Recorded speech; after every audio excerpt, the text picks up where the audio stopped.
Great. We're recording, so let's begin. Welcome to the Advancing Workforce Equity webinar. This webinar is a collaboration of the Governmental Alliance on Race and Equity, GARE, and the Bay Area Regional Health Inequities Initiative, BARHII.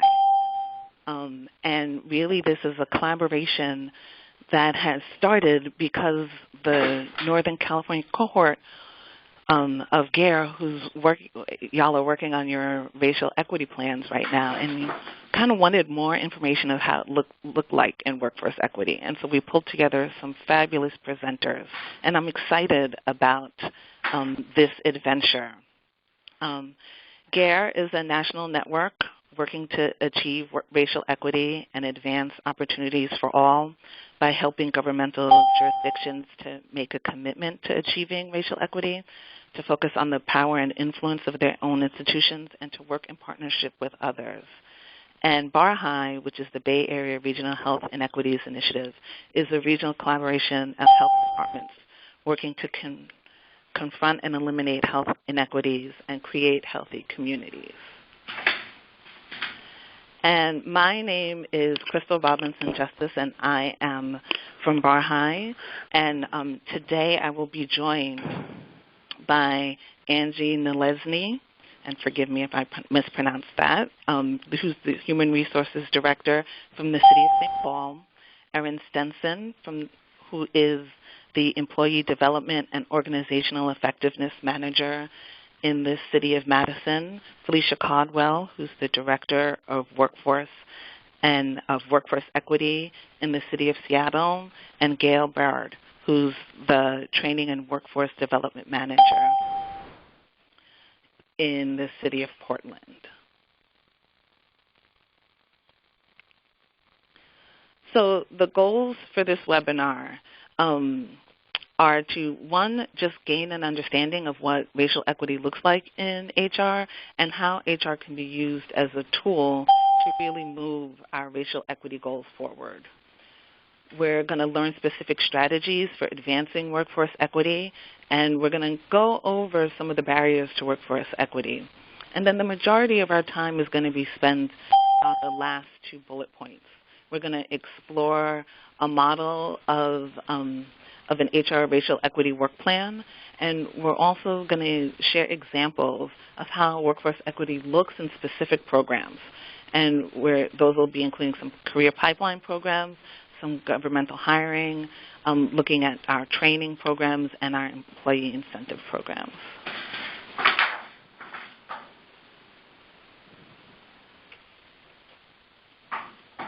I should also say that if you're having a burning desire or question, or if there is a problem, you can put a little note in the chat box and it will come to me. Okay. So public sector jobs are a critical leverage point for addressing structural racial equity, and they provide a great opportunity. One, because government is the largest employment sector for communities of color, and it's historically provided access to middle-class jobs with good benefits. And it is also already kind of addressing a bit of the racial inequities, because it's often the wage differentials are often lower in public sector jobs than they are in private sector jobs. By the same token, we have a mandate in our public sector jobs, partially because government policies and practice drive who thrives and who doesn't. And our governmental jobs are coming out of a history of explicit discrimination and racial inequity. And after the Civil Rights Movement, when a lot of that explicit discrimination was stopped, it became implicit, where discrimination was technically illegal, but our race-neutral policies and practices perpetuated the inequities that were already built in. And so we have this opportunity to really be proactive about our policies, our practice, and our procedures that will help advance racial equity.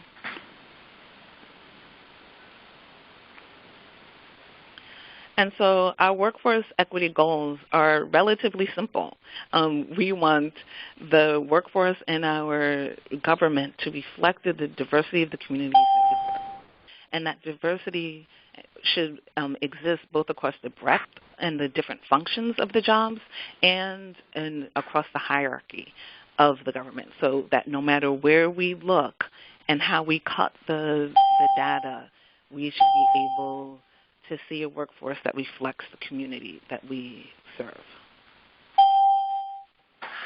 And this is really the meat of it today. And these are the strategies for achieving workforce equity. And now these strategies are kind of much like we say about voting. They are to be applied early and often when we're developing our plans. And they can be developed overall for our full-on plans, for processes, or for initiatives. We can use these strategies in all of those areas. And each of the strategies feeds off of and builds on one another in a way that can't be captured in a simple graphic. And so we can begin at any point. I'll begin with talking about the analyzing data part. We need to have rigorous data and a better understanding of our data so that we can have strategies that target specific challenges and that we know what our challenges, so that we know what the challenges are. And a rigorous data analysis can help us do that. We want to support, engage, and organize others throughout our organizations. This includes engaging our hiring managers and everybody who develops job descriptions, sets minimum qualifications, reviews resumes, conducts interviews, and makes hiring decisions.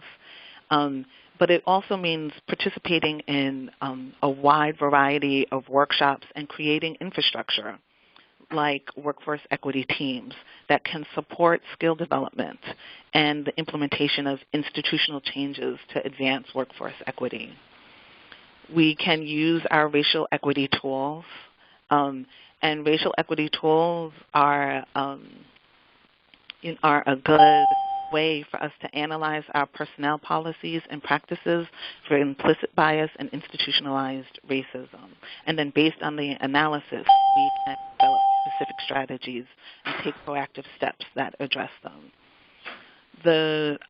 We also want to create a workplace culture where racial equity is both a value and is operationalized. And we want to do both. And so some of that can be done by our training, by normalizing our conversations about race, and it's also done by explicitly addressing implicit bias, in-group preferences, and stereotype threat through our institutional practice, policies, and practices. And you can see how supporting and engaging others also helps build that workplace culture. The pipeline development programs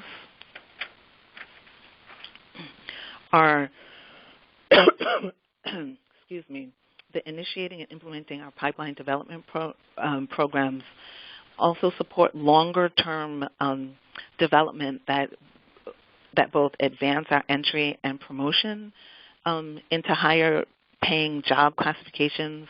So we're looking at things that both help people enter into the career and help move forward and move upward in their career ladder. And then the last one is the setting goals, tracking progress, and the focusing on accountability. And so having clear goals and really tracking what we're doing is an inherent part of really being able to make sure that our workforce equity plans are actually coming to fruition.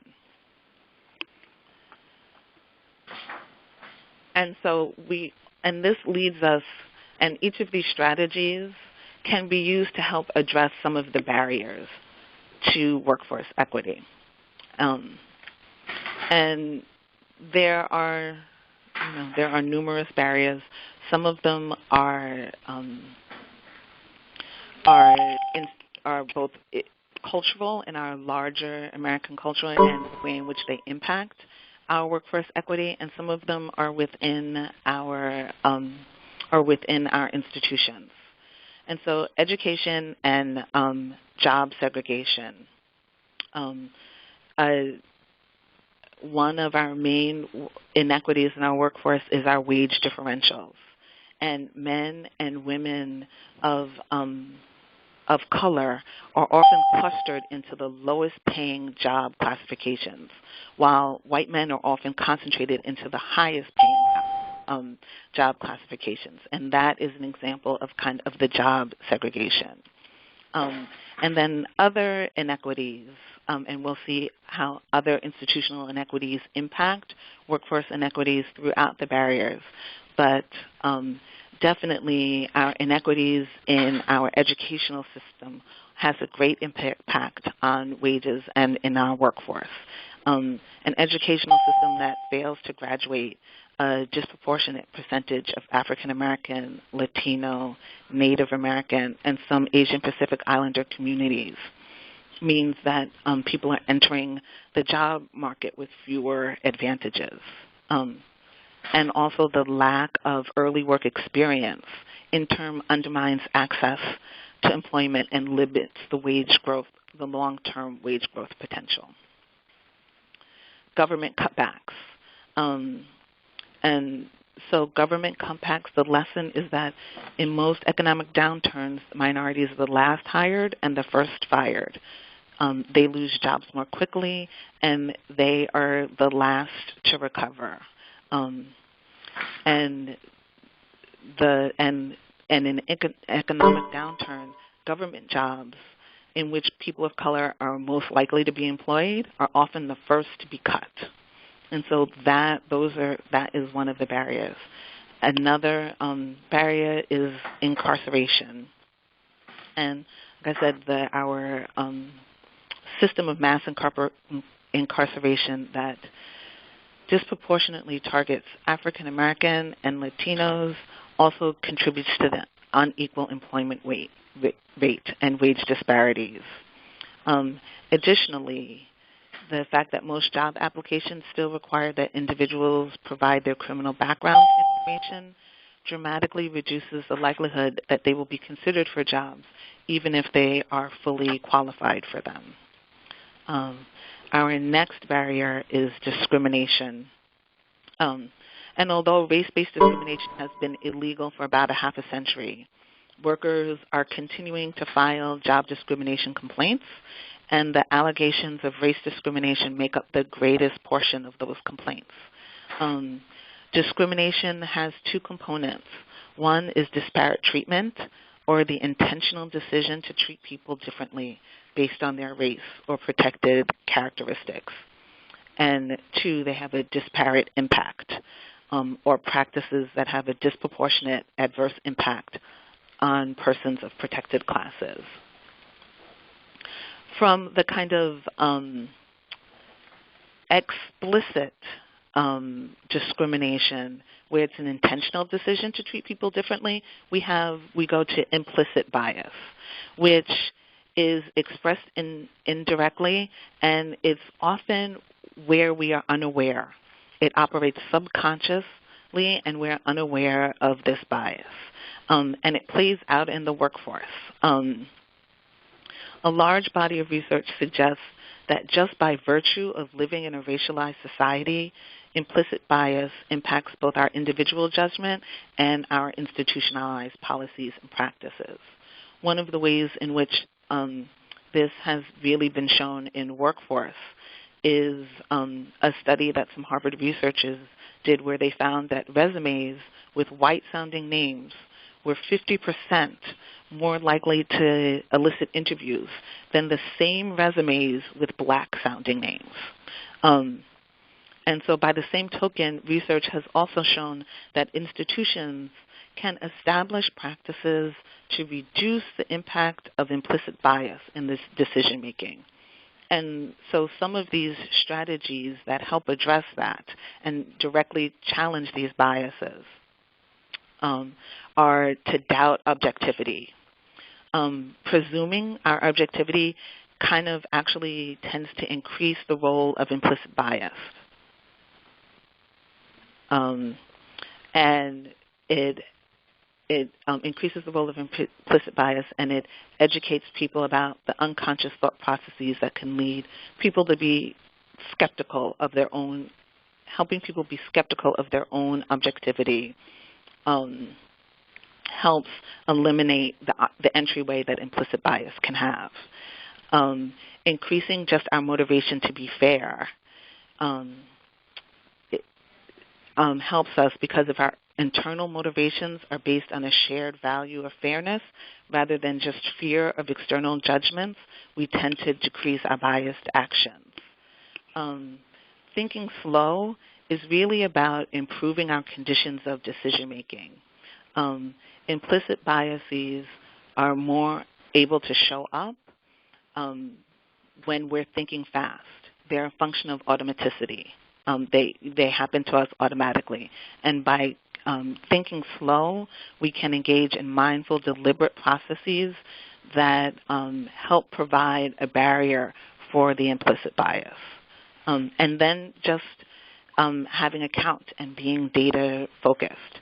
Because by looking at our actual data, we're able to just really determine whether patterns of behavior are manifesting in differences in data and in the outcomes.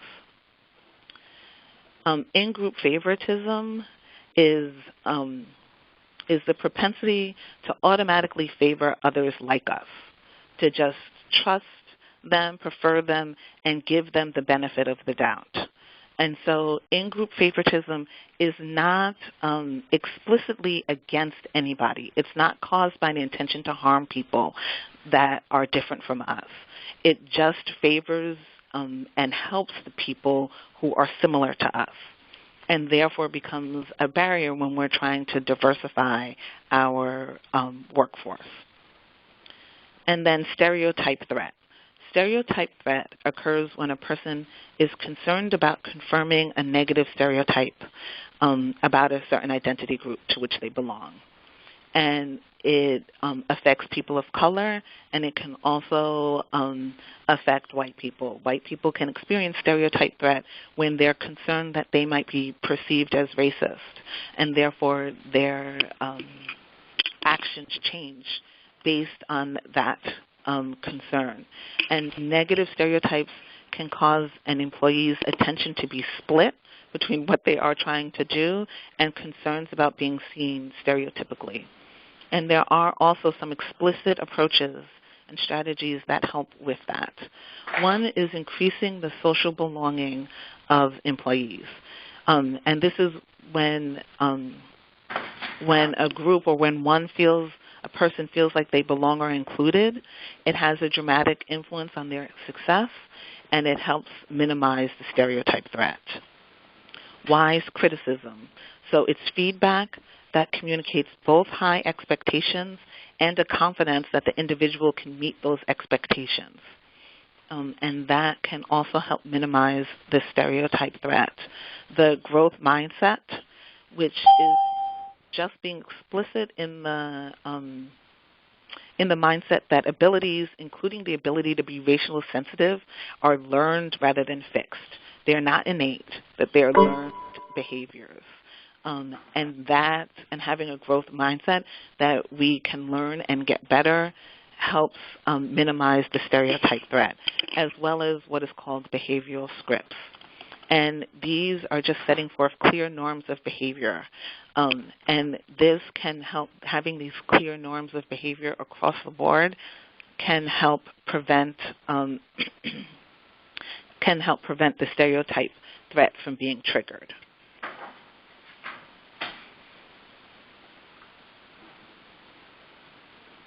So we're going back to this slide. And we're going back to this slide because this is kind of going to be the guidelines that we are going to use for the rest of our time and our more specific examples. Looking at this slide can, all of these strategies can be a thinking, a planning, and an analysis tool. And so it's worth the effort for you in your individual jurisdictions and in your individual organizations to think about which of these strategies are you already using. What can be developed and expanded as part of that? Okay, what can be expanded and developed as part of that? What strategies need to be implemented? And part of this is to also really look at any of your plans. All of these strategies need to be a part of all of your plans. I would be very wary of any strategy that leaves out a part of these because they all feed off of each other. And we're going to use these strategies to really help guide the next pieces. And so our next piece is looking at a racial equity work plan from St. Paul. And I'm going to introduce Angie Nalensny. And Angie is the Human Resources Director for the City of St. Paul. And it's a position that she's held since 2002. She has extensive experience in the human resources field. She's been in the field for over 20 years. And her previous work experience includes positions as an an assistant city manager, a human resources manager, a labor negotiator, and an HR specialist. And Angie, I am going to give you control of this. So you should have control, and you should be unmuted. Is this true?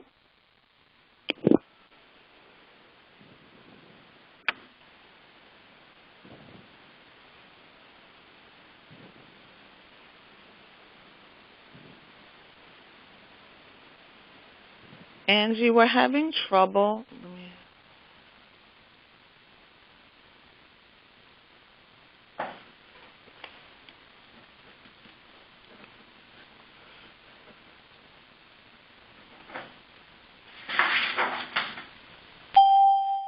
Sorry, we are having a little bit of trouble hearing you, Angie. Let me see if I can do something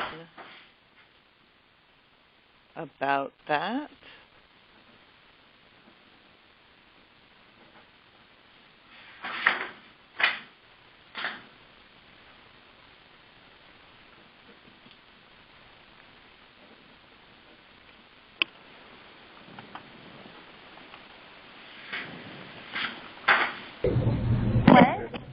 Crystal, can you hear me? Now I can hear you, and I will, yeah. Okay, so I'll get going. Thank you.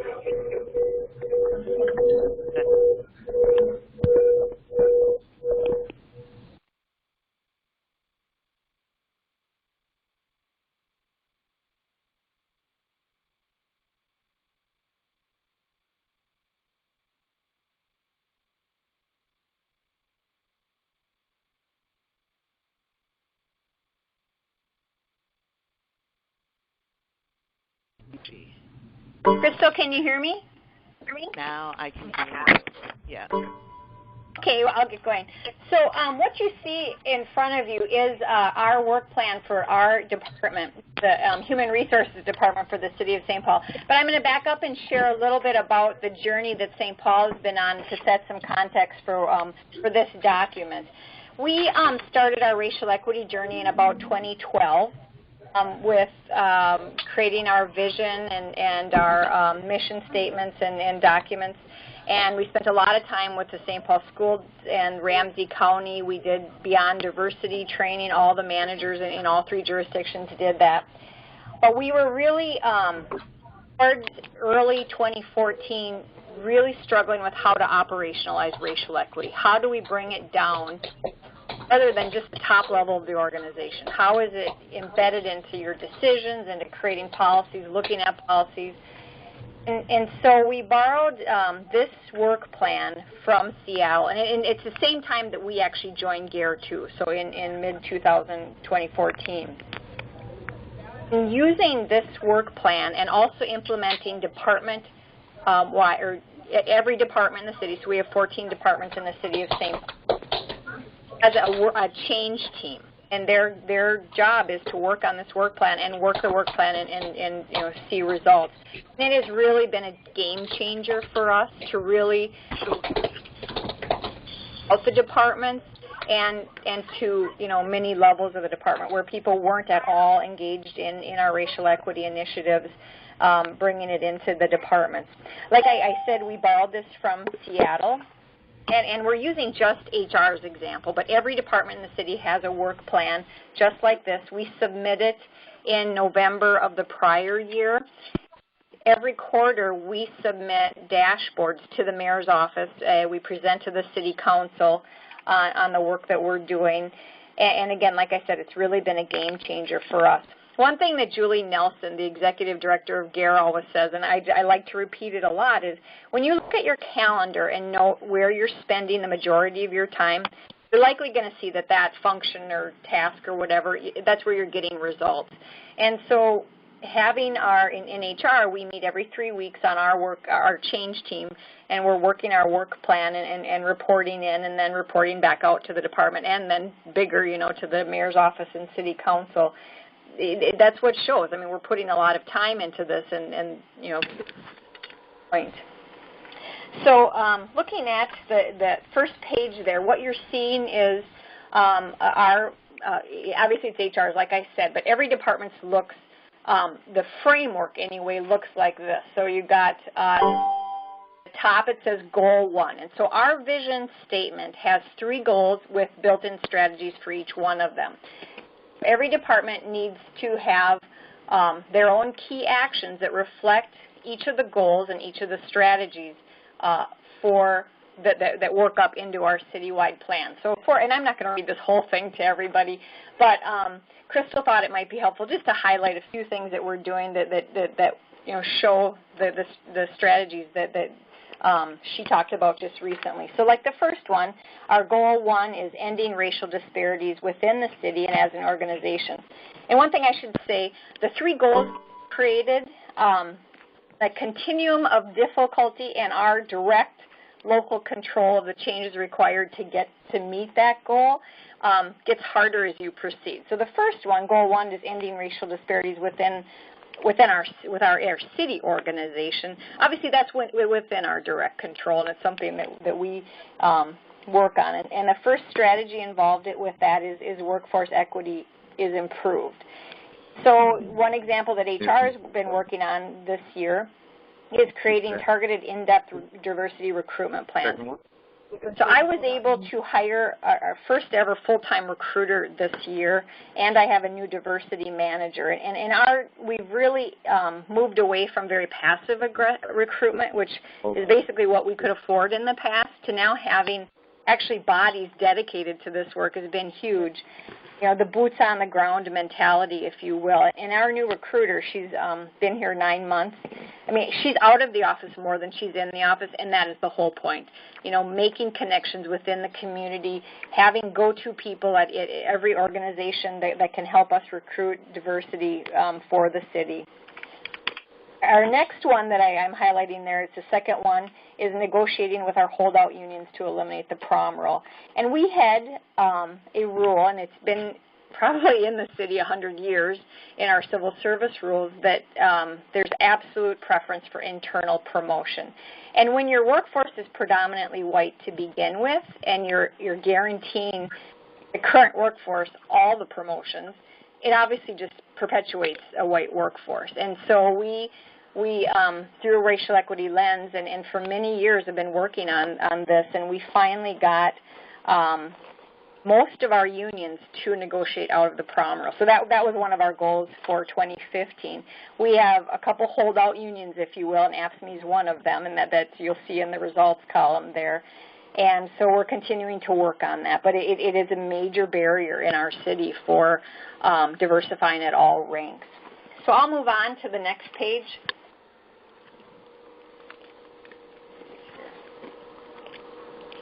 Crystal, can you help me? I'm not getting it to move.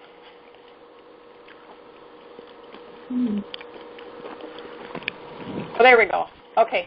So a second strategy in our goal 1 is contracting equity. So we contract with a lot of vendors in the city, as many of you do in our purchasing, and our goals are to really look at citywide the kind of vendors we're hiring, and are we doing this equitably.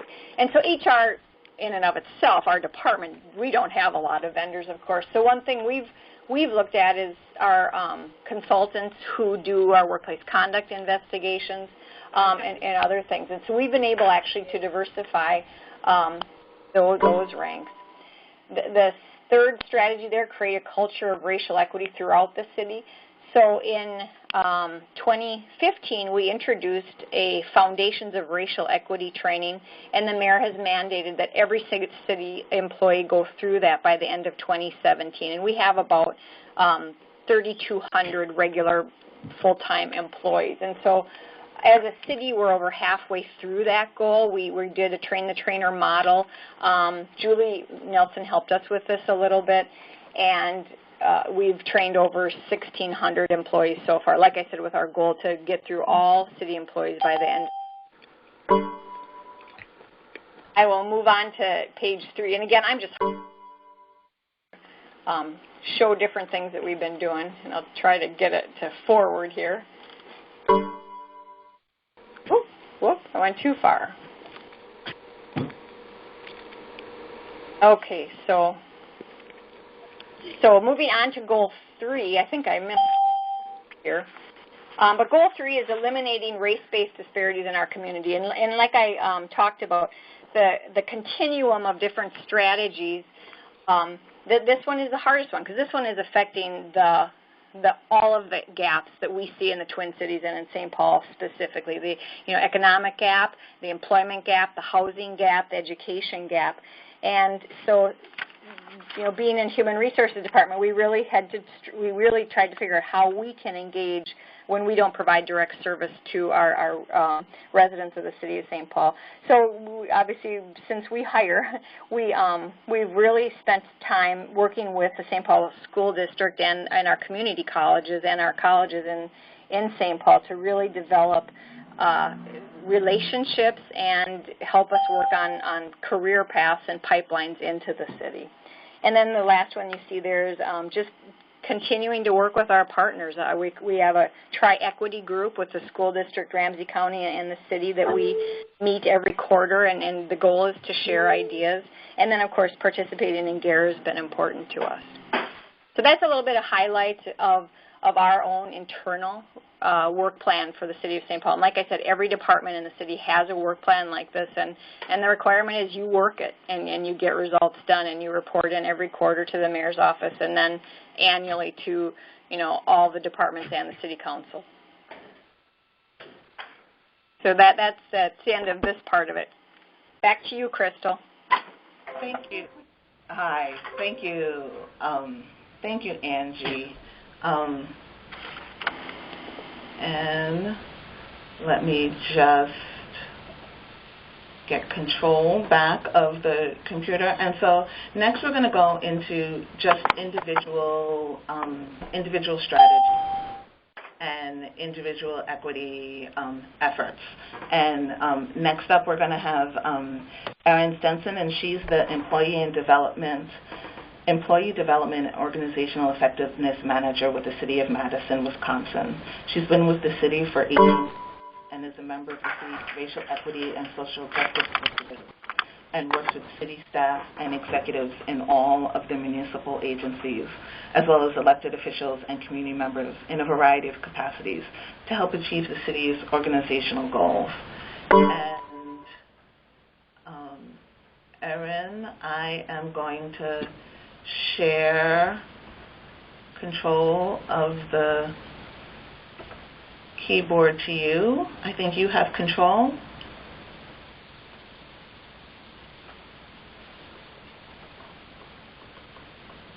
Is that true? And I think you are unmuted.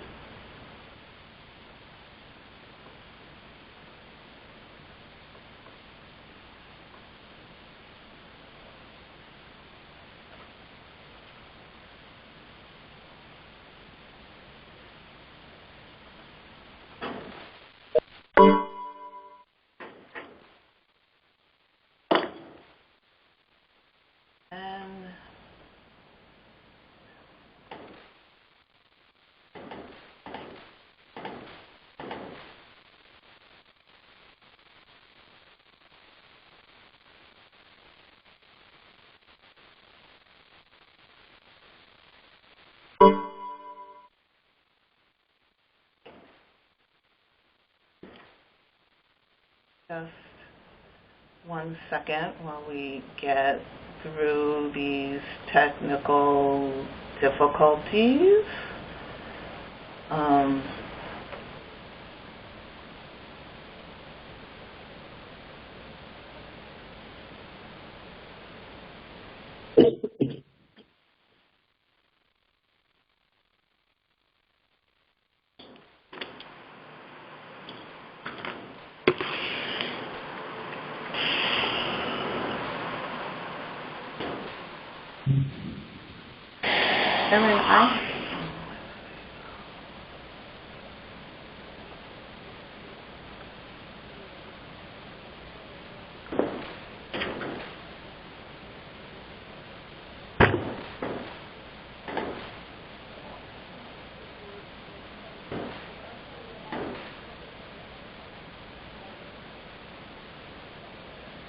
Erin, I have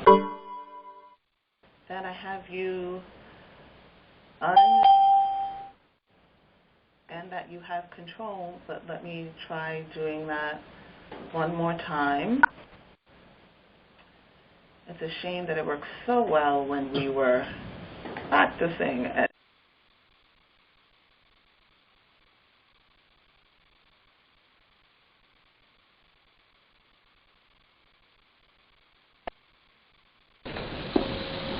Crystal? Yes. Hi, are you able to hear me now? I can. Hey.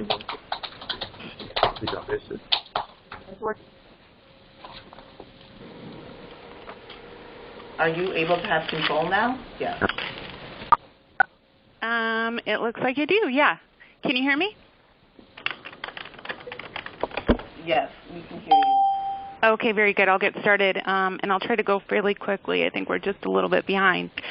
So Madison began its focused initiative on racial equity and social justice about 3 years ago. And I'm hearing the right reverb, away, so, like, which one is it? our Human Resources Department recognized the importance of making sure that our HR team both helped staff that initiative and also that we more intensively partnered with the Department of Civil Rights in furthering the work of the initiative. And it doesn't look like I actually have control of the screen again. But I'll just continue for a second here. As we started to look at all of our systems in the city, we recognized that our community has, the same significant disparities in incarceration, education, income, et cetera, and that while we're consistently rated a top city to live in, a lot of our communities of color report that their experience is sort of this tale of two cities. And we saw the work that we do in human resources as really critical to the success of our overall racial equity and social justice initiative, but also necessary for overall improvement of our workforce and becoming representative of the city that we serve. We felt that we had a key responsibility in sort of making sure that Tale of Two Cities wasn't a narrative that's true for us as an organization, as it is for many in the community. While our representation of people of color in this organization has sort of steadily increased for the last few decades, we're still largely underrepresented. And over about the last decade, we haven't seen significant movement in representation of people of color in especially our leadership positions. We felt that, I don't know if there's any way to get access to, there we go.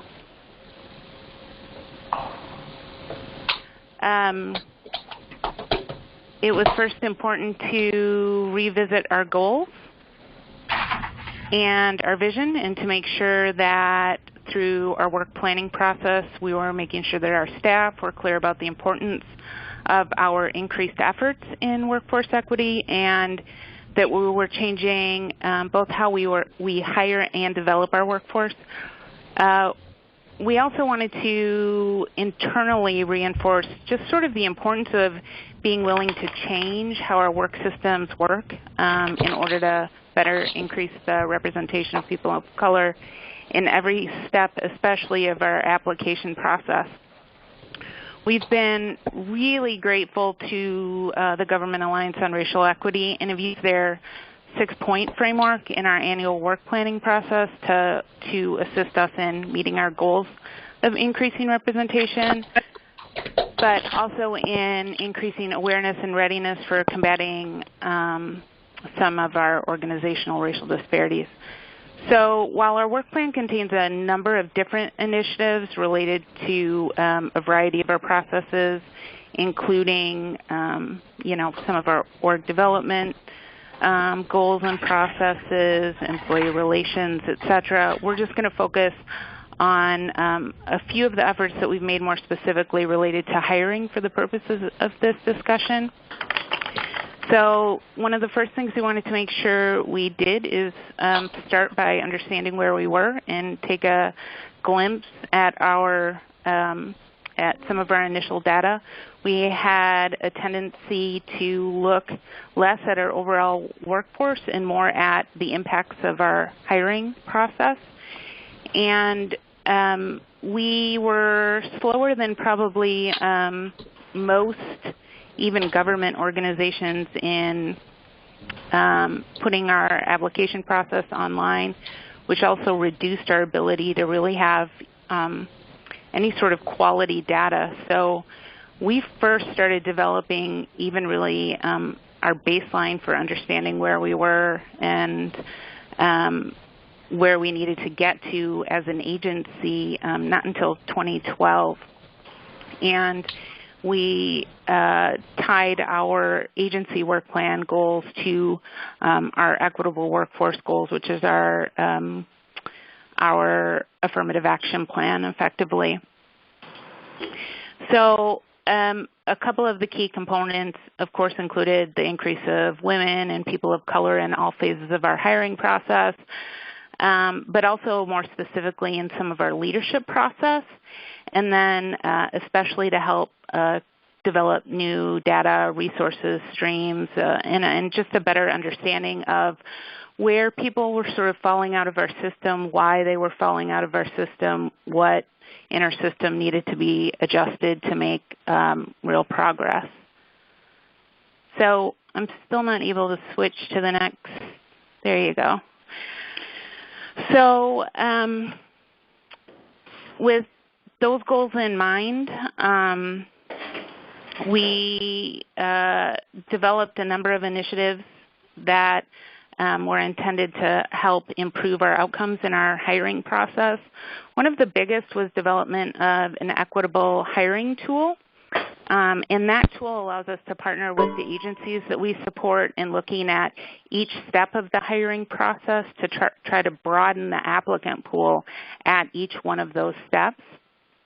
It helps, for example, build in the possibility for trainee positions and build in pipelines where we might be able to do that, but also to adjust minimum qualifications for positions where they're inappropriate given the position, to look at additional recruitment strategies, ensure that exams aren't having disproportionate impacts on people of color, women, individuals with disabilities, et cetera.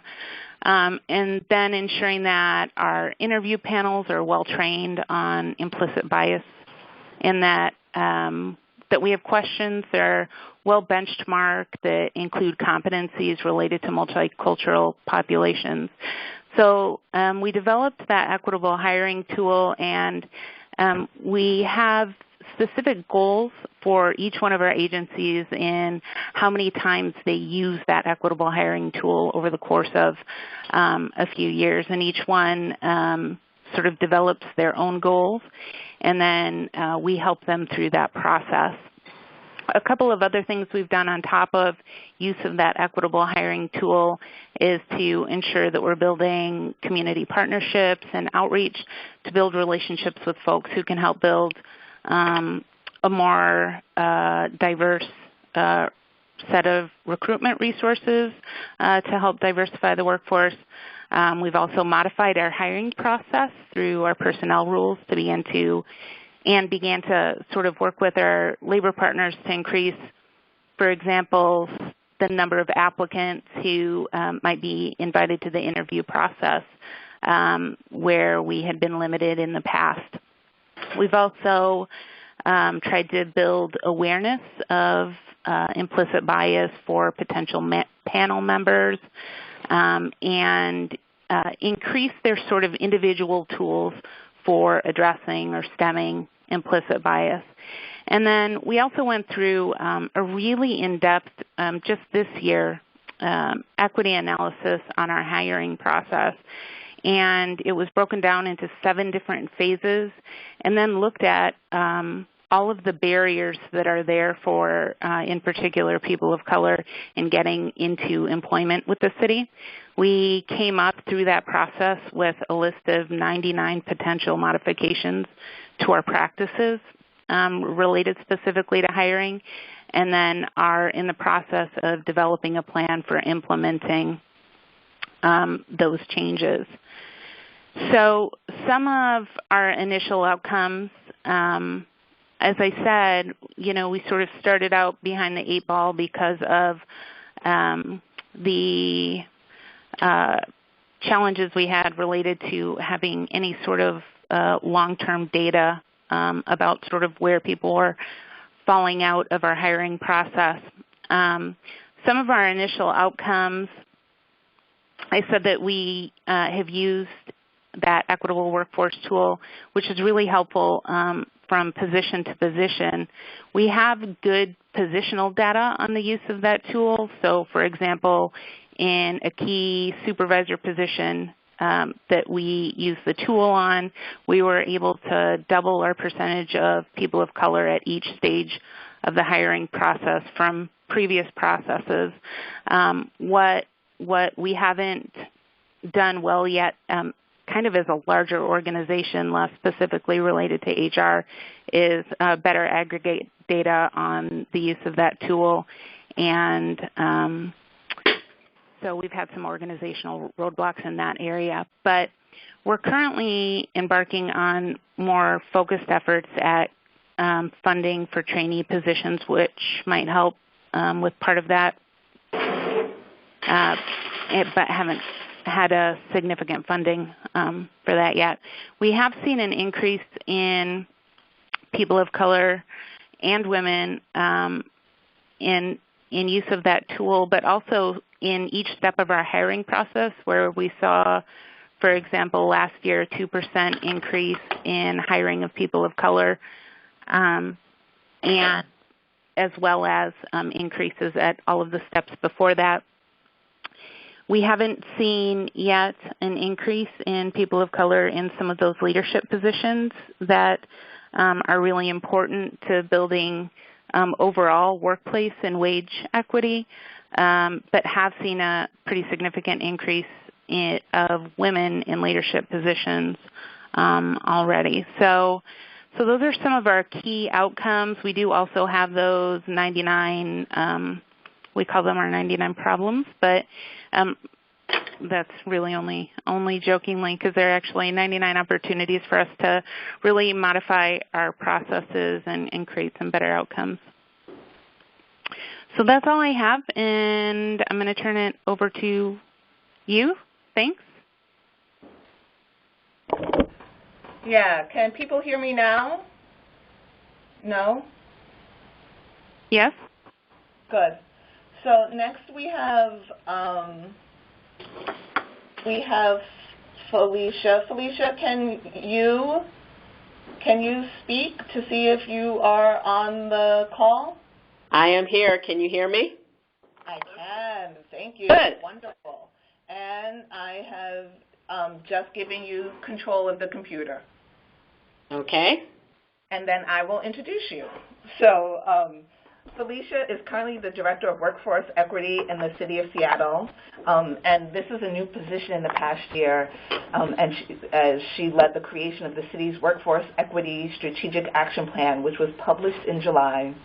She has over 25 years of human resources management and administration experience in both public and nonprofit sectors, including her most recent position with the City of Seattle's Department of Planning and Development, where she led the Race and Social Justice Initiative for 10 years prior to her current position. And in that position, and as the Director of Planning and Development, she proposed various policies for adoption, including the use of the Racial Equity Toolkit. She analyzed her department's discipline statistics for gender and race and presented the results to the leadership team as a starting point for improved employee performance management efforts. And she was a contributing member of the Citywide Workforce Equity Planning and Advisory Committee, as well as the DPD's Workforce Equity Community. And she continues to be a contributing member of the Citywide Racial and Social Justice Equity Subcabinet. And she's going to really specifically talk to us about what Seattle is doing in terms of using their employee incentives to promote equity. So thanks, Felicia. Thank you, Crystal. I want to make sure I can move. There we go. So I'd like to start with a little bit of a background. The Race and Social Justice Initiative in the City of Seattle actually began back in 2004 as a result of Greg Nichols, who was then campaigning for mayor in 2001, went out to talk to everyone in the city and asked how effective the city was. And what he found out is the answers were divided along racial lines. People of color felt that the city was a lot less effective for them. So when he was elected, one of the things that he was really interested in doing was to try to make things more equitable in the city. And so we began the Race and Social Justice Initiative, as I said, back in 2004. It was actually co-led by the Human Resources Department and the Seattle Office for Civil Rights. And initially, we really pushed to have internal alignment. Training took place for city staff for several years. There was a minimum kind of viewing of the Race, the Power of an Illusion PBS series. There was additional training for managers and supervisors and those who were involved in the initiative. And the Workforce Equity Planning and Advisory Committee that Crystal mentioned was developed to address employment policies. Seattle Office of Civil Rights also developed additional trainings in the early years that was focused to employees.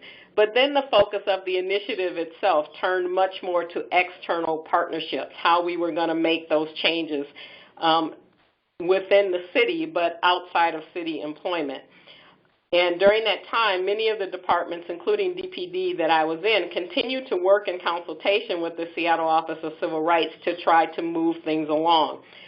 Then along about 2013, mind you, this has been quite a time since this had began, the gender pay equity issue became really noticeable in the news. And in fact, there was an article that said that Seattle had some of the worst payments of females versus men in the country. And that finding actually started a process that put us to the place that we are now with the Workforce Equity Strategic Plan, which was in fact published July 1st.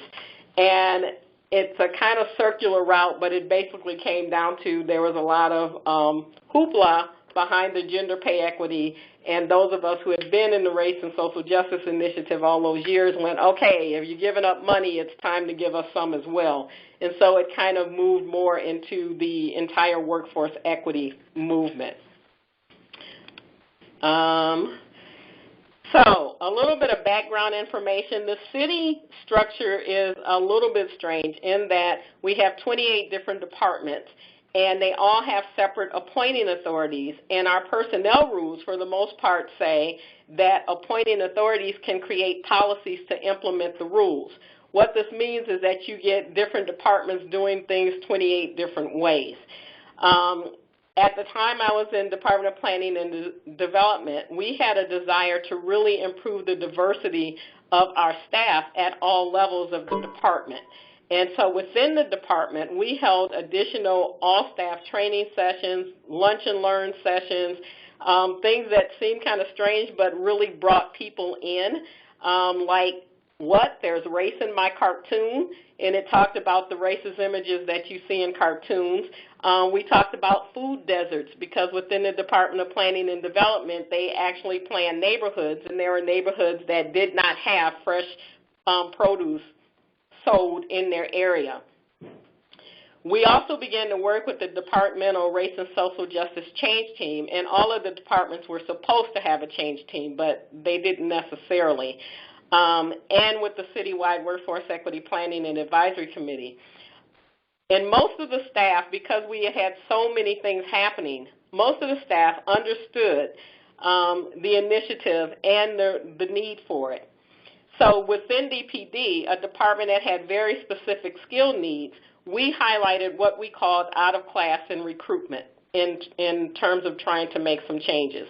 So the out-of-class process is essentially when a regular employee can take a higher level position for a period of time that's usually about 6 months or less.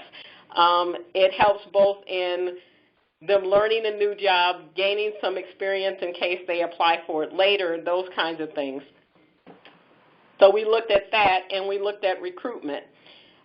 And the change team actually were the ones who came up with a recruitment strategy document. And the document had to do with where we posted announcements versus what the union agreement said, because the union agreements very much, as you can imagine, says you basically give preference to people who are already within the department. They also provided information or recommendation about the composition for selection committees, anybody who either just reviewed resumes or were part of interview committees. And so what they put in place, or what they recommended, that there be training that was essentially on the hiring process itself, and also training on cultural competency or implicit bias. And it kind of moved from cultural competency to implicit bias over the years. And what happened is that department, which had between 300 and 450 employees, and I'll explain why the big difference in a minute, had upwards of 60% of the entire department trained. And it was mandatory, of course, if you were a hiring manager. But those people who just wanted to sit on interview committees also needed to be trained. So as I said, upwards of 60% of the department was trained. And I kind of I'm looking at two different things, so I'm going to switch for just a second to our out-of-class policy. The out-of-class policy was dictated by the personnel rule, and what would happen with out-of-class opportunities is that a manager could just point at someone and say, I want you to do an out-of-class. And what it appeared to be was that the same people were getting these opportunities, and therefore the ability to be promoted at later times when positions became open. So what happened in terms of the hiring and promotion, we were really looking at trying to improve how many people, people of color and females in some cases, depending on what it was, to improve the numbers for who were in those positions. Something happened right after this recruitment policy was put in place, and this out-of-class policy for the department was put in place, and that was that the recession hit. So when the recession hit, we went from 450 positions down to 300 positions in a 2-year time period. So a third of our staff were laid off. So as we looked at this recruitment policy and we looked at the out-of-class, the recruitment policy wasn't really able to play out because, one, we weren't hiring anyone, and two, once people were laid off, of course, there are rules for how you bring them back and who you bring back. So in the years as we started to pick up again, what we actually did was put that out-of-class policy in place that said anything that's longer than 3 months, you actually need to go out there and recruit. You need to put out an announcement within the department and ask people if they want to do this. They have to apply. They have to go very much through a process very much like an external candidate at that point. And if you have a period of time for which you're going to have that out-of-class position, if it's longer than 6 months, then the expectation is that you will rotate that opportunity among those people who are eligible to take the job. That change in how we did out-of-class resulted in, so we had on average between 25% and 30% people of color within the department, and between 40 and 45% females in the department. Combined with how people had to be trained for being on recruitment processes and with the out-of-class changes in the rules, we ended up in the 2 years as we were coming out of the recession having new hires of more than 50% female, which was really important because they were underrepresented, and also more than 60% people of color. And almost all of those people had actually held an out-of-class as the recession was ended, and they needed people to move into those higher level positions.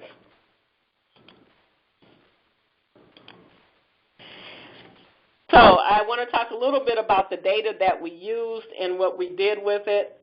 We actually used a lot of anecdotal stories. People were complaining about out-of-classes and not being able to be a part, take a position as an out-of-class. And one of the other anecdotal stories or surveys that was used is every other year the City of Seattle sends out a Race and Social Justice Initiative employee survey. And one section of that talks about workforce equity. So we used that information because that information was shared with the departments, especially any comments, written comments were given to the departments if they knew where the employees came from. So we used that information as well. We used what was in the affirmative action plan, but I-200 in the state of Washington basically made affirmative action illegal, but we still create the plan for the federal compliance. And so we looked at that data, and then we took a really deep dive into it, and of course we found what most people find, that higher positions, there's much less diversity. And that was one of the reasons for the out-of-class and really wanting people to be able to move up in that respect.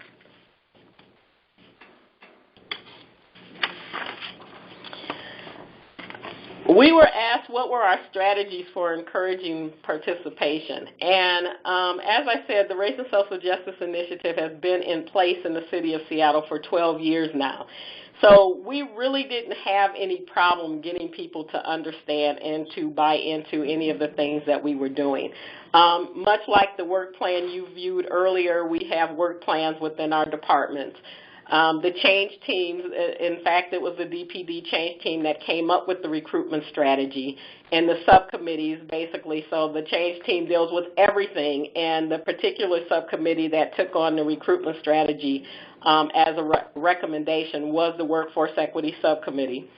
I talked a little bit about trainings, events. We have brought in people from all over the country for department-wide training or presentations, and even though for the most part they are not mandatory, we really do get a lot of people who are interested in attending. And in fact, one of the things that happened is with the change in Seattle Office of Civil Rights going external, looking at things externally and not so much for employees, when that change happened, we had to come up with things to keep employees engaged, because a lot of people said, okay, I've had the beginning training and now I don't hear anything. And so we did a lot of pushing things out there that would keep employees engaged. The merit leave, let me talk a little bit about that and how that helped in this entire process. So within our department, there are categories of employees who can earn merit leave. And that category of employees usually is the broadband, and they're usually not represented. So they have broadband salaries, they're not represented. So they can earn additional days of leave.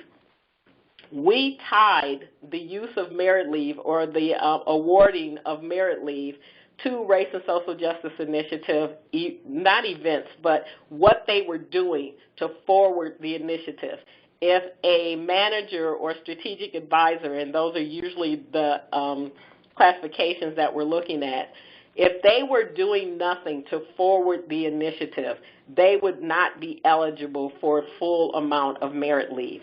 And the first couple of years, we kind of pushed that by saying, okay, you need to tell us how you are going to apply the Racial Equity Toolkit, which you'll see in a minute, to something in your area that you are responsible for in order to start working on some strategies that are going to improve equity in the city. And so if they did not do that, they did not get full merit leave.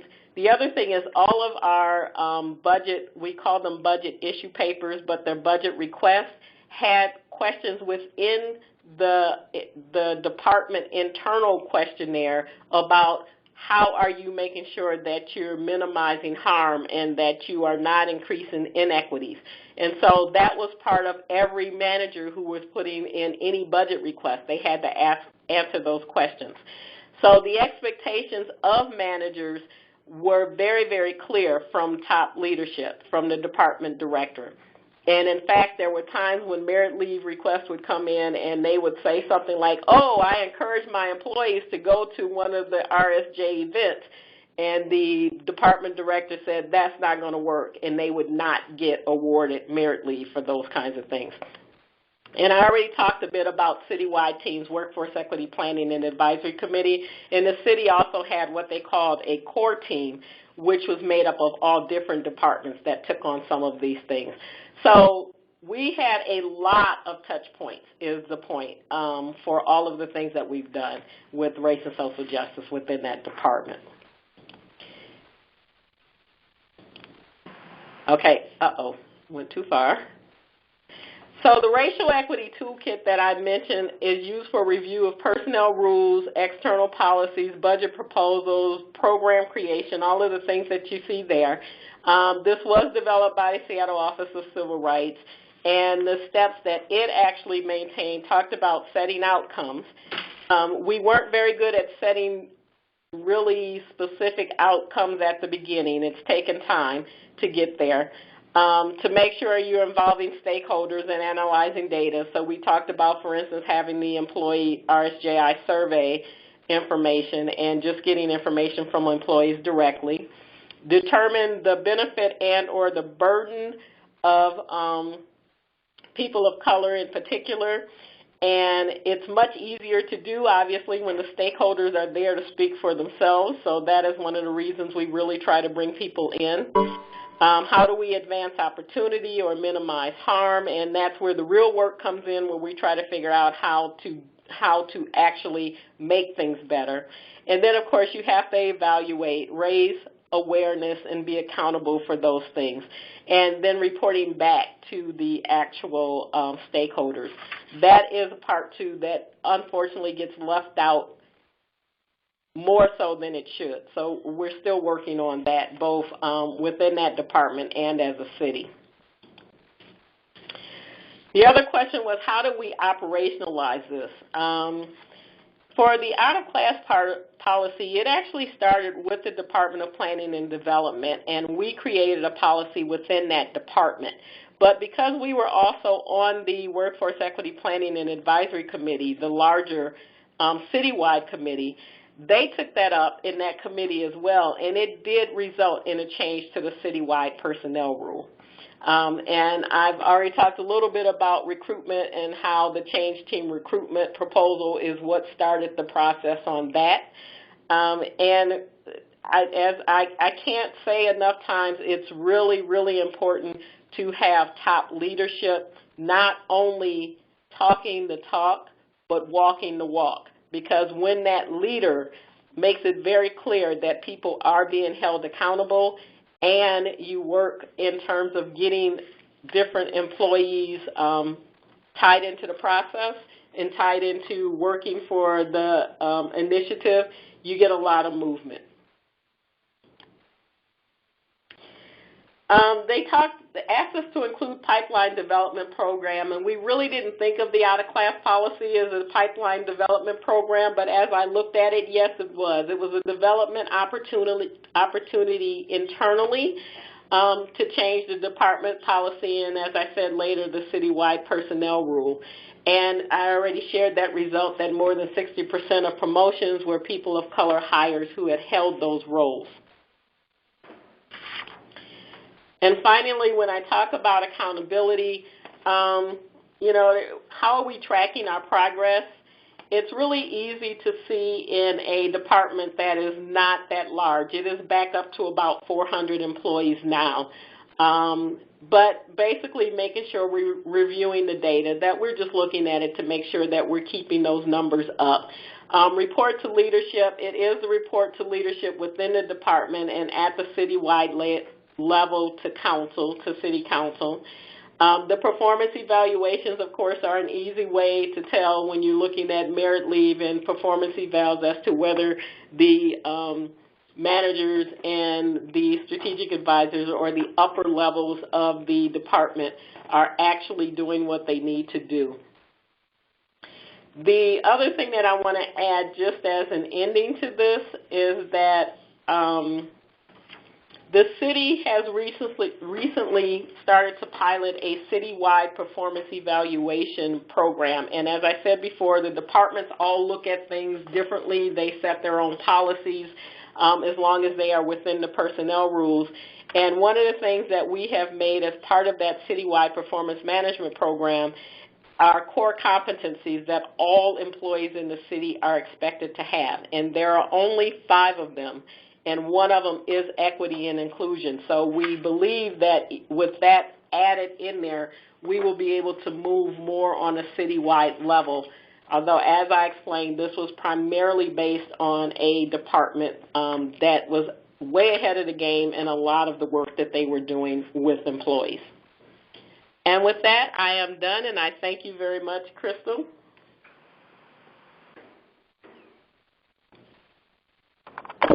Thank you. I am going to perhaps, yes. So the next piece is we're going to really talk about racial equity training, and I'm going to invite Gail to come on. Gail, I am giving you control of the keyboard. I think you have control. Okay, it says I do. And you have, and I can hear you. So Perfect. You have that. That's great. And just to introduce you, Gail Bart is the Training and Workforce Development Manager for the City of Portland, and she's responsible for the citywide training programs, learning management system, internal coaching and consulting, mentorship, and work study programs, among others. My goodness, how much longer of a list can you have?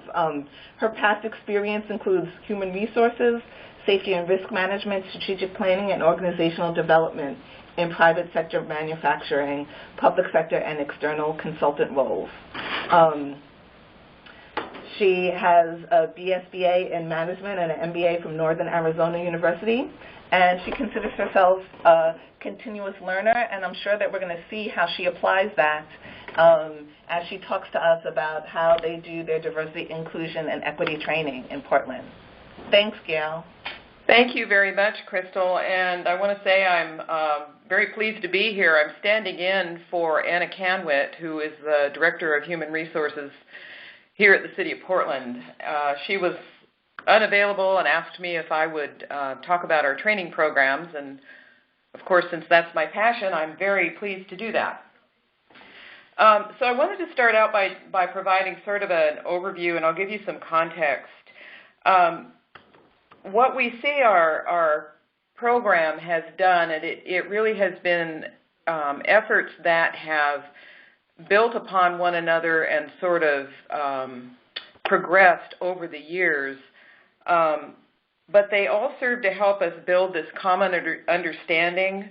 I want to talk a little bit about how we want to give people a vocabulary in addition to developing skills around communication and strategies around communication. And also, training programs can help us start normalizing the conversations about race, privilege, and equity. So with that, let's see how well I can make this work. If at all.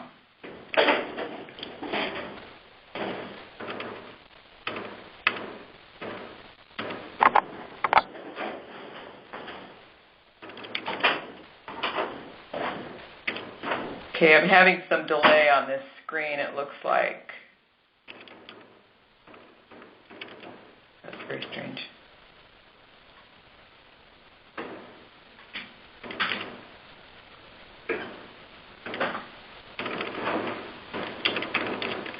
So I'm kind of seeing the mouse flying all over the screen here, Crystal.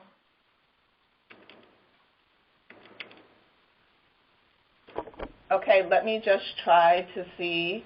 It says on my thing that you do have control. Okay. But no, let me just check. I see it. Yes. All right. So at the beginning of our journey, I think I would characterize the view as kind of a long, lonely road with not a lot of understanding of where it was going to be going. And to kind of, again, with the context, the work on training around cultural competence, diversity, and inclusion started before I was with the city. Back in 2006, this was the first of some of our From the Top Council mandates, which can be very helpful, I would add. We had our then Office of Affirmative Action and Diversity Development began cultural competence training, and that was as a result of council resolution. And I would characterize the initial efforts were clearly centered around compliance with affirmative action plans. It had been only a couple of years before that the city had a citywide training program on prevention of workplace harassment, discrimination, and retaliation that was administered on a citywide basis.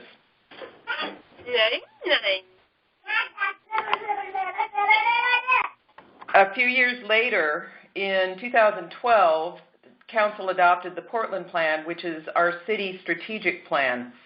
And in it, the plan asserts that advancing equity must be at the core of our plans for the future. So we had that, again, a reinforcement of the beginning of our discussion, our true dialogue around equity and how we achieve that. And that document was developed by our Bureau of Planning and Sustainability, so they were kind of at the forefront of pushing the discussion and dialogues around equity, what it means for our citizens as well as what it means for the workforce. And then later in 2012, we had another council mandate, and that was for additional training on bias awareness and what we now refer to as Equity 101. And what you'll see in the following information is that we strongly believe that beginning the conversation around cultural competence, diversity and inclusion, as well as understanding bias and how it shows up, is really essential so that we can continue the conversation and become effective in developing and implementing equity plans.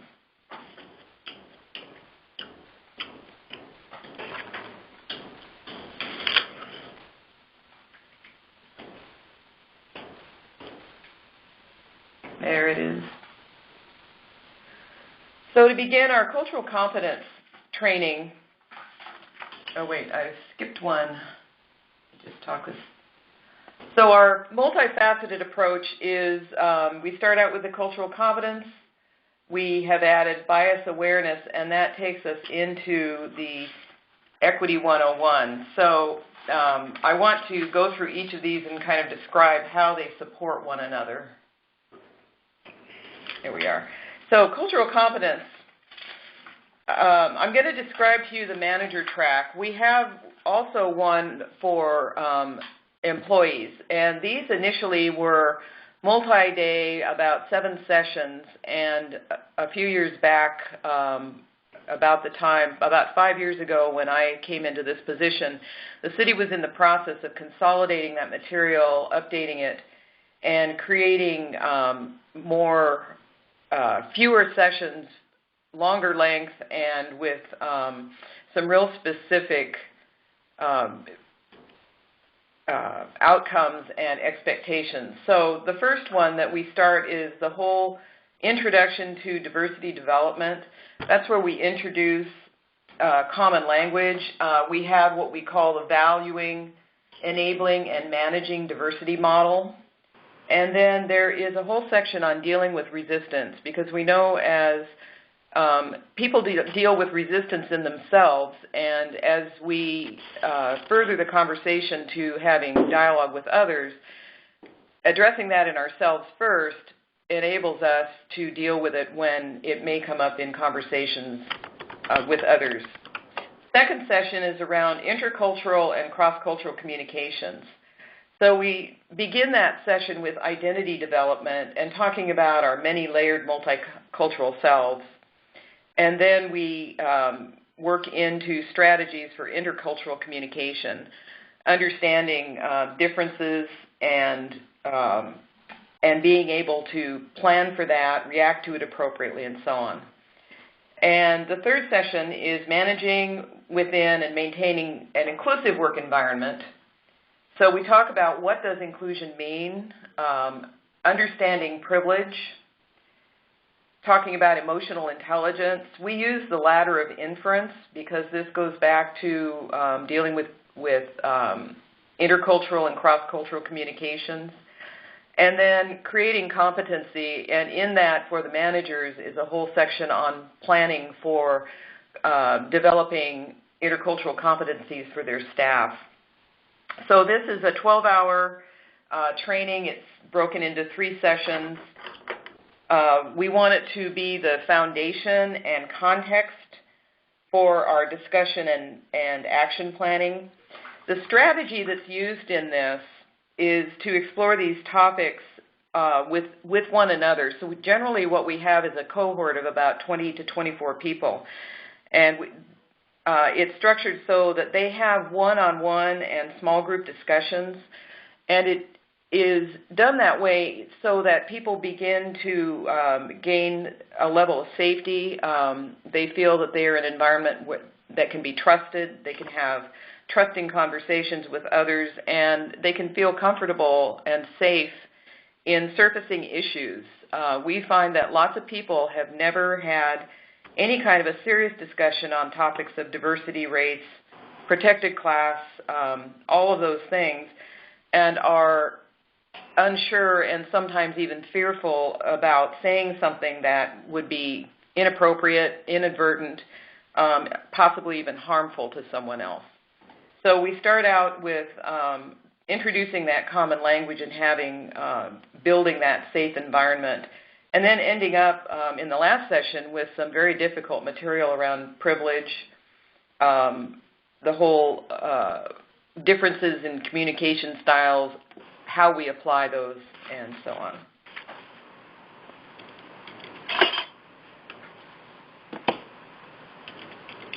Our bias awareness training was added in 2012, and it was a result of the adoption of the Portland Plan, in which advancing equity is at the core.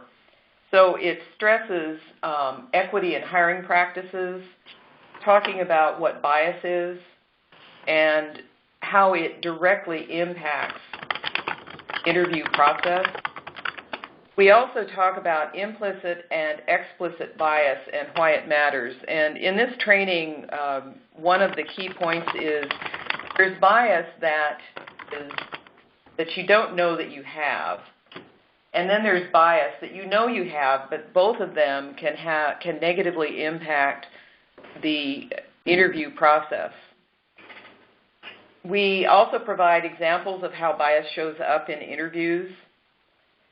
Talk about other candidate characteristics, things like things like introverts versus extroverts, communication styles, social norms, business etiquette, all the kinds of things that can negatively impact or inequitably impact, let's say, on the favorable side, certain candidates over others. And then we talk about how you eliminate bias, your own bias, by being aware of it, whether it's explicit or implicit, examining your objectivity and dealing with it, and not being afraid to test it. And both of these trainings set the stage for the work that we do around Equity 101. And this training has recently become mandatory for all city employees. So again, it is based on the Portland Plan. We define equity as when one's identity cannot predict the outcome. So we try to provide a very simple framework for talking about this. And we also give some historical context around the state of Oregon in terms of the history of legislation that inequitably or discriminatorily treated persons of color, minority populations. From there we go to racism, individual, institutional, and systemic and structural, and how each of those is the result of these of structural racism. And then we talk about how to develop an equity mindset, how to test that.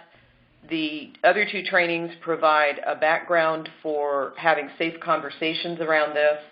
And then from that, bureaus are expected to develop their bureau equity plans.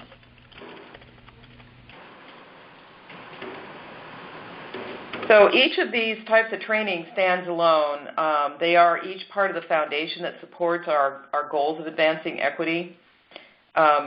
We intend to create the culture of valuing diversity and inclusion, and then the ability to reward efforts toward advancing equity.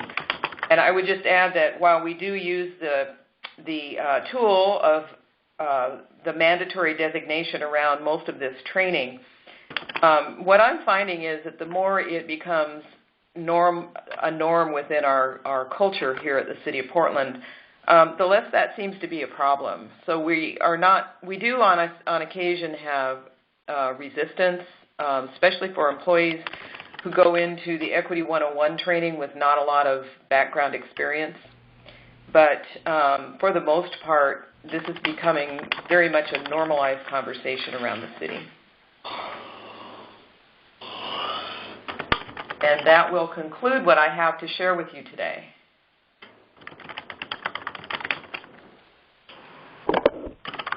Great, thank you, Gail. Let's see if okay. And so our last specific example, we're going back to St. Paul, and we're going to look at about how to use career pipelines to further equity. And I am going to try to give you, Angie, control again.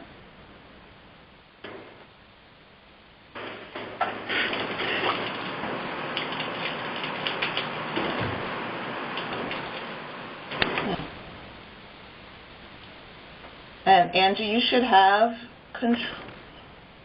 Wow.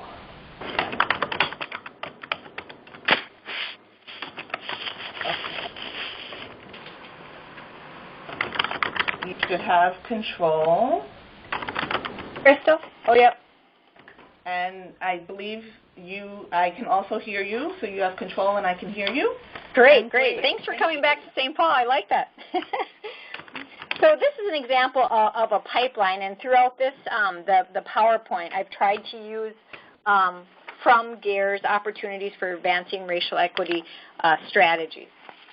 So We have a successful pipeline for police officer in St. Paul, and I know many jurisdictions do. Parking enforcement officers get rights to become police officers, and our community liaison officers. And those two jobs/programs have been in place for over 30 years, and they've been a great diversity and training feeding program into our police officer ranks. And so we wanted to duplicate something like this for fire, and it had been percolating for many years, and we finally got it off the ground in 2009. So that's what this pipeline program is. I'll go to the next slide here. Oops, too fast.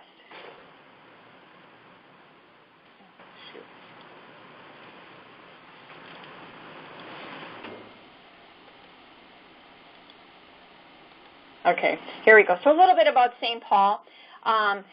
With Minneapolis, we are, and obviously we're the two biggest cities and the most diverse cities in Minnesota. Minnesota is predominantly white, but the Twin Cities are the only real metro areas, are becoming more and more diverse. As of, I believe this data is from 2012, and we were almost 60% white, and that the white rank is decreasing, and we predict by, I believe it's 2040, that white will be less than 50%.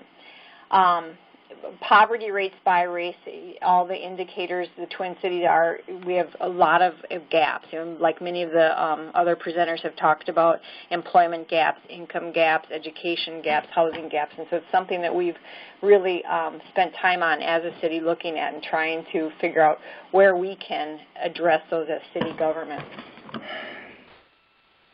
Going down to the next slide.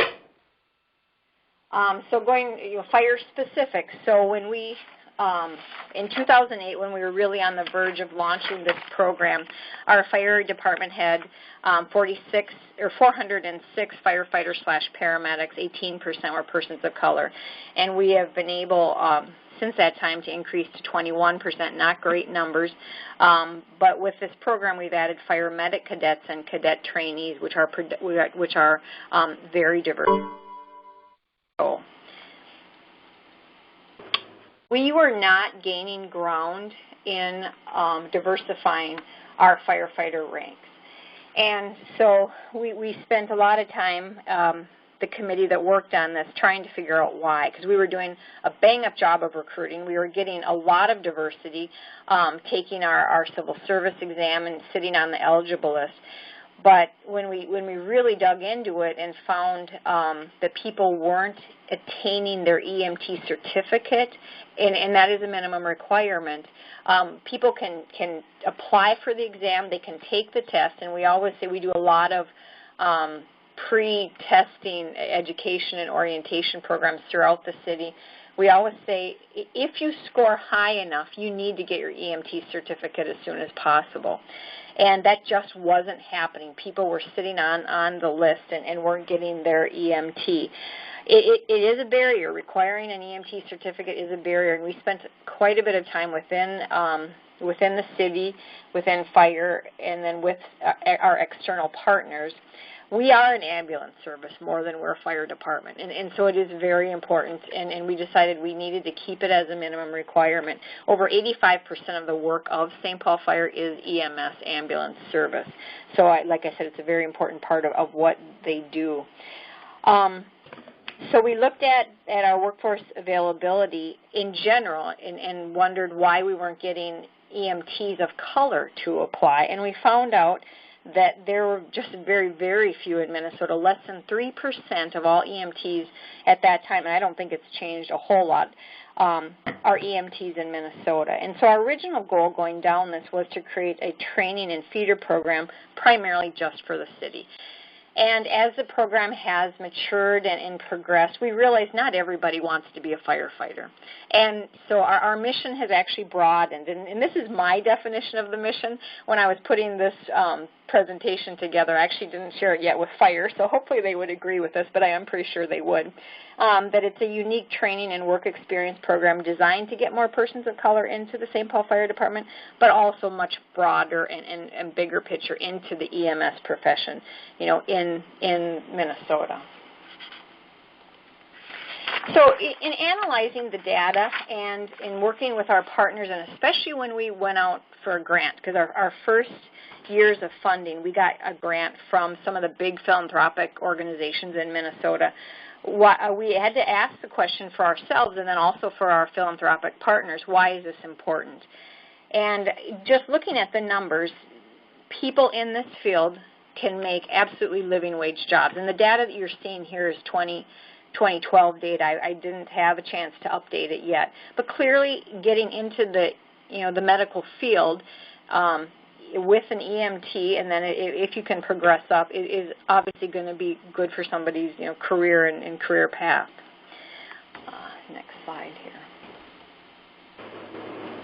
So in terms of what we did, basically, and under the principle of support, engage, and organize others, we went out in 2008 for a grant. We got actually some pretty significant philanthropic dollars that helped support the program for the first few years. And then our partnerships, we have a youth training program. It's a federal/state funding program within St. Paul. That it's a very diverse program, and we are able to employ about 800 youth through that, and it's in concert with the Ramsey County's workforce development.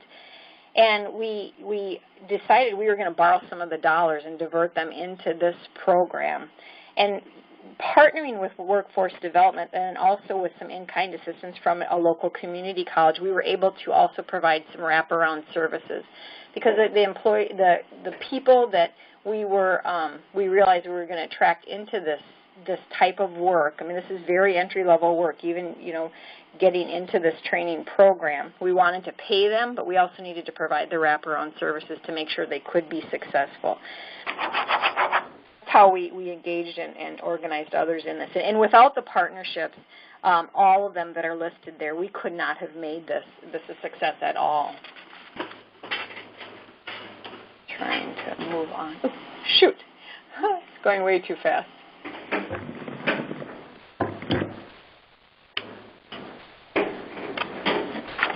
Okay, so what am I talking about? What is the EMS Academy?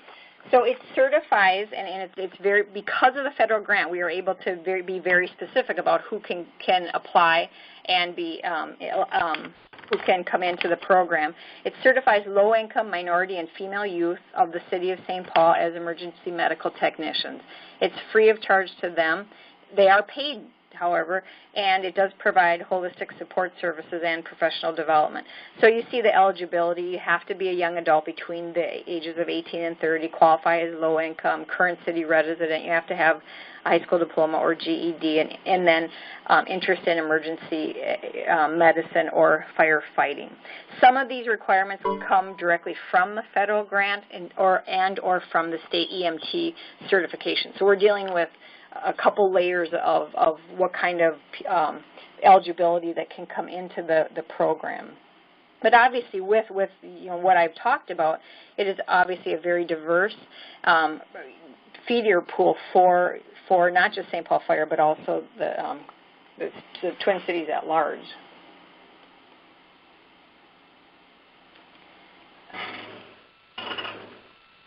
So the training class itself is 240 hours of lecture and skill assessment.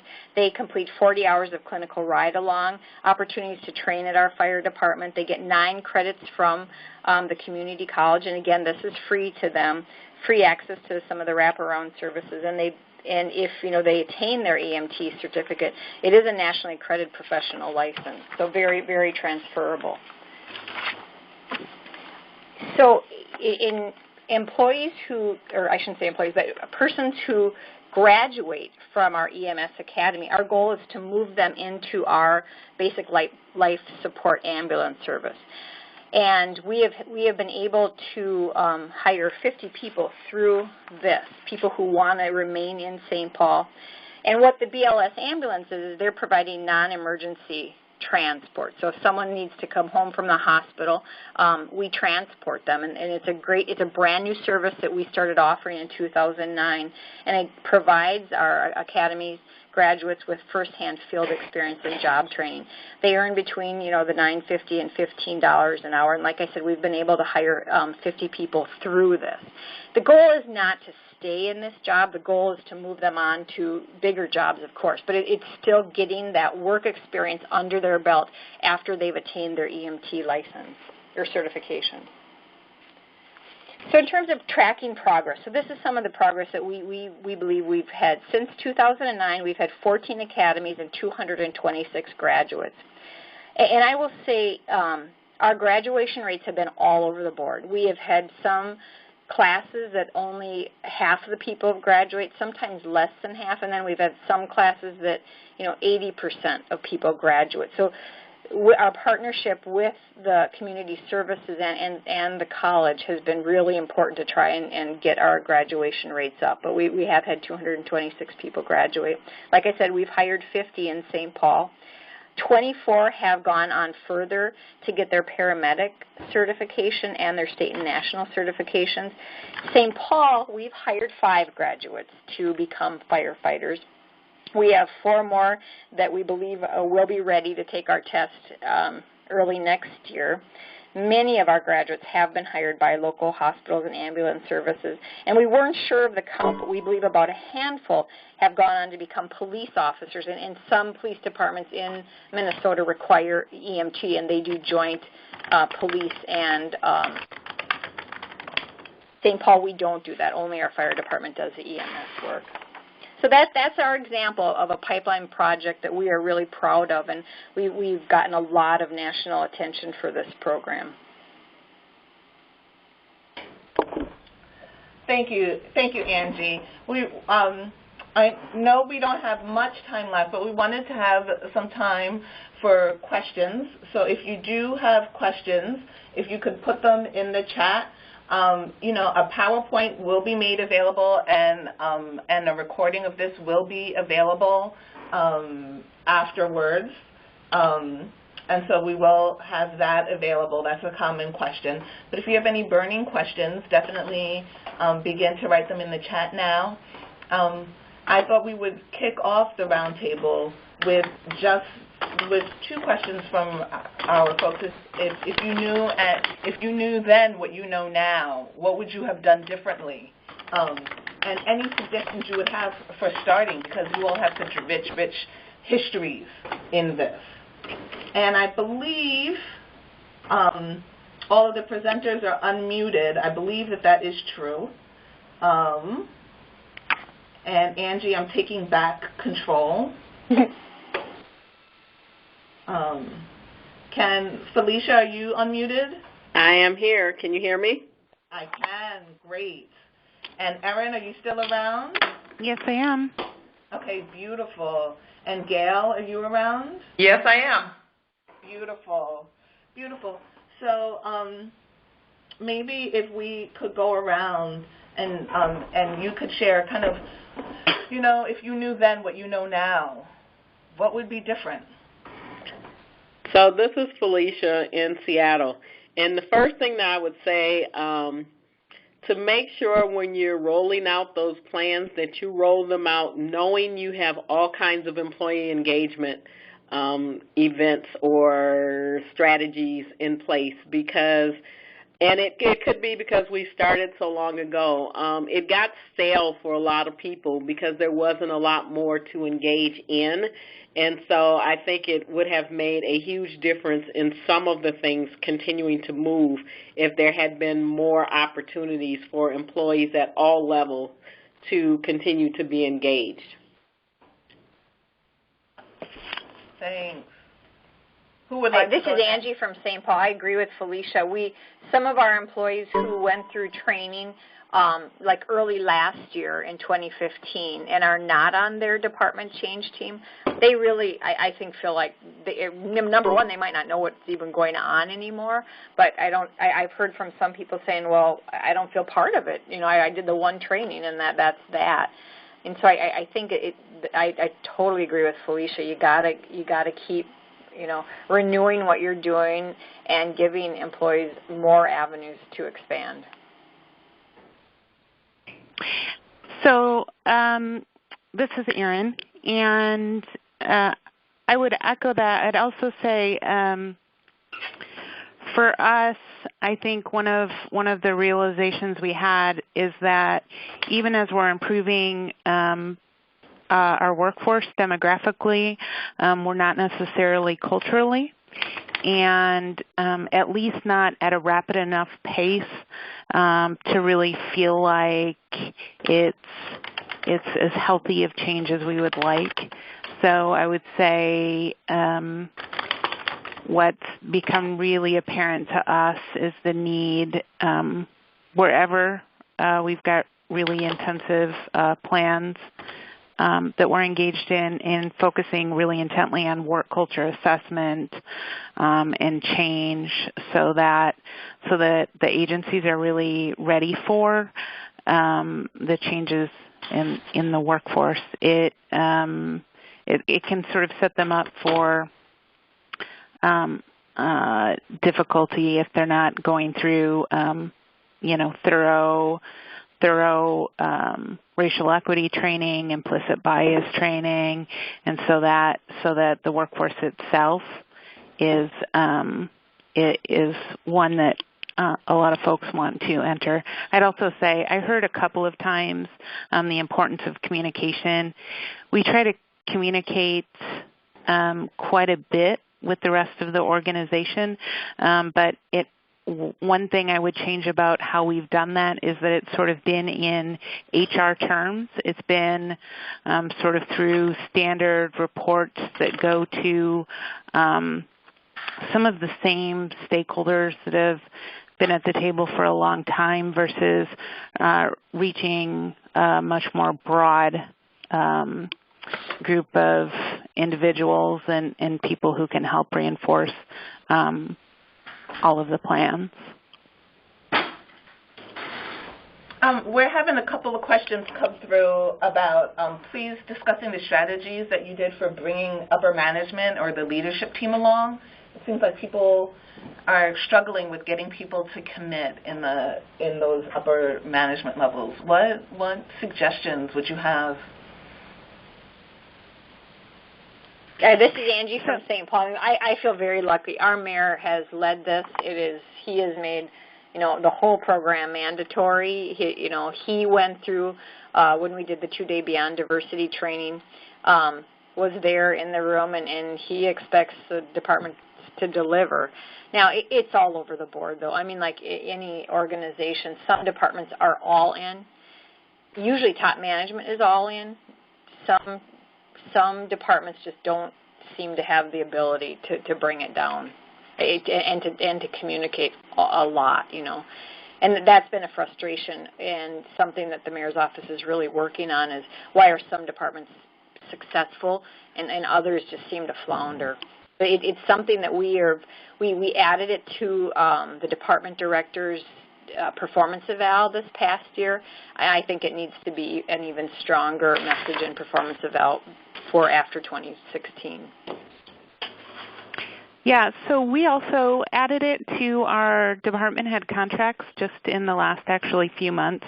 But I would say the exact same thing. It's not really concrete enough language to provide for action if goals aren't met. So tying it there, though, I don't know is nearly as effective as getting some of that voluntary compliance. And we've also had sort of really varied responses. And part of those varied responses are sort of, municipal government, or at least our municipal government's tendency to focus on some of those issues that are more urgent or emerge sort of abruptly, spontaneously versus some of these things that require really long-term focused attention. So a couple of the departments that are probably the most problematic have sort of taken we're going to wait and see if this is going to stick before we're really going to commit ourselves and our resources. So we've had some of those similar challenges. This is Felicia in Seattle, and I agree. And I also believe that if you don't have strong top leadership, it's really not going to go very far. And as far as how do you bring those top leaders on, that's a hard one because I think what got us moving the most recently had to do with the city being ashamed of something that went out there from at a national level, saying how poorly we were doing, as I said, with gender equity. But we, of course, immediately intersected that with race and showed how much worse it was. And it was that was the impetus to the mayor at that time, the mayor who came in later, to really push it. Because until then, a lot of the workforce equity part of it wasn't moving. They did focus on those things that had to do with community and what was happening out in the city because that's where the voters are. Yeah. So it was difficult, but we have been fortunate that we've been able to push it until we got enough top leadership involvement for the workforce equity part to start things moving. And this is Gail, and I would just echo particularly Seattle's experience. One of the characteristics of the city of Portland is that we have what's called a weak mayor, strong council model of government. And so what that means is that the mayor can start an initiative, but if he doesn't have, or she, if there isn't 2 other votes from 2 other commissioners, it won't go anywhere. And so partly at top leadership levels, there has to be seen, at least 3, the mayor and 2 other commissioners, or 3 commissioners that are pushing initiatives. The other thing that I would say that has been very effective in a less direct sort of way is relying on those bureaus within the city and those individuals as well who are kind of our passionate champions of this work. And we do find that versus something being pushed out from the Bureau of Equity and Human Relations or the Bureau of Human Resources, if your peer bureau directors are doing it, then maybe you do want to get in on that and get recognition for that work. And so there's kind of several different angles to approach it. But I would say without the support, very visible support of the elected officials, it's very difficult to do. So you kind of have to find your allies, just like anything else, and leverage those and leverage your champions to the extent possible. Thank you, Gail. I wanted to also think about maybe how does so there is a question specifically about the training that you're doing in Portland. Yeah. And they're asking about whether the training program is impacting the work with community or customer clients and not just employee relations. Are you seeing kind of like we do see both. And I'm wondering if it also helps build that upper level just buy-in is just having so much of the training around as well. Yes, I would say both of those are true. The training does, particularly one of the things about this kind of training, cultural competence, bias awareness, and applying an equity lens is you don't leave it on your desk or at your workstation or in your toolbox when you go home. You carry it around with you all the time. And I think that's reflected in the interactions that our employees have with with the public, with the way that programs are structured, with our hiring processes, and with our internal employee relations. So I think it definitely impacts all of those things. With our Bureau equity plans, which are in the works now, and my Bureau, Human Resources, we have completed our plan and are working it now. We are more of an inward-facing, with the exception of the recruiting process, bureau. So we don't provide water or sewer services. We're not policing. We're more of an internal service bureau, but with an external focus somewhat as well. And I find that things that work internally, people find ways to apply them to their external customer base too. Great, thank you. If you have any other burning questions, you should submit them now in the chat. And then amongst our presenters, if you have any last comments that you would like to share, you should, now would be the time.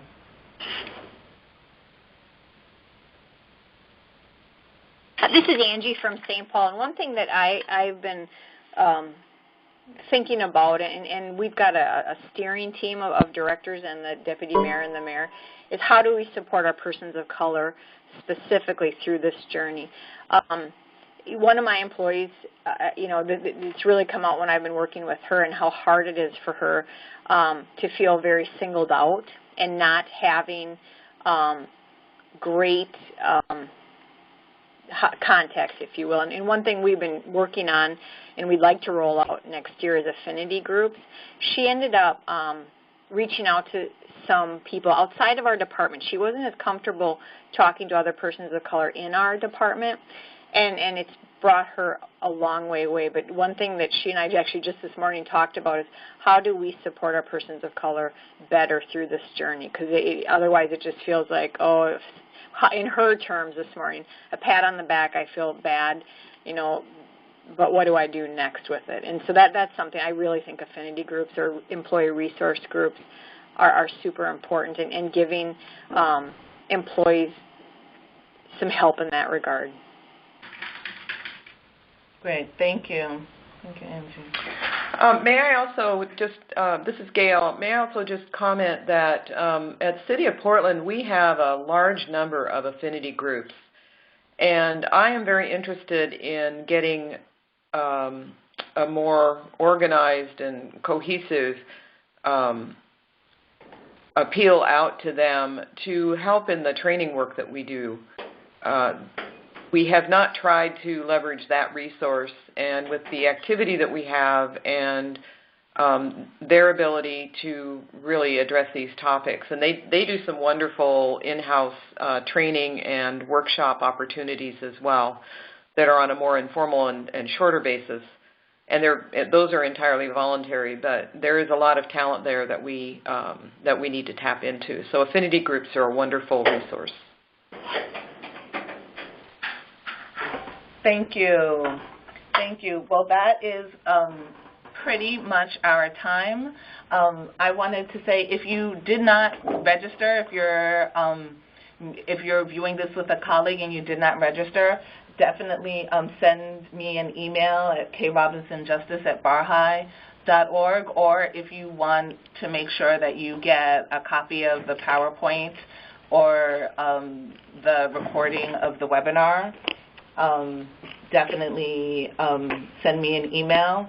There are a couple of upcoming webinars in a couple of weeks. One is contracting and procurement with a racial equity lens, and the next one is applying the racial equity tool, which was talked a little bit about today even, and that's going to be on October 25th.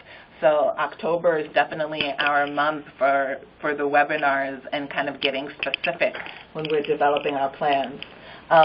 I wanted to give just a thorough and wholehearted thank you to each of our presenters for just sharing their wealth of knowledge with us and their tools and their thinking, because it's just so inspiring and so specific. And so I want to thank you all for everybody stepping up to be a part of it and to lend yourself to this community. So thank you very much. You're very welcome. Thank you for organizing it. Yes, thank you very much, Crystal. It was a pleasure to participate. Yep, good job, everybody. Yeah, great job. And with that, I'm going to stop recording, and and we'll have a couple of moments, and we'll end the webinar. Okay. Thank you. Yeah. Thank you.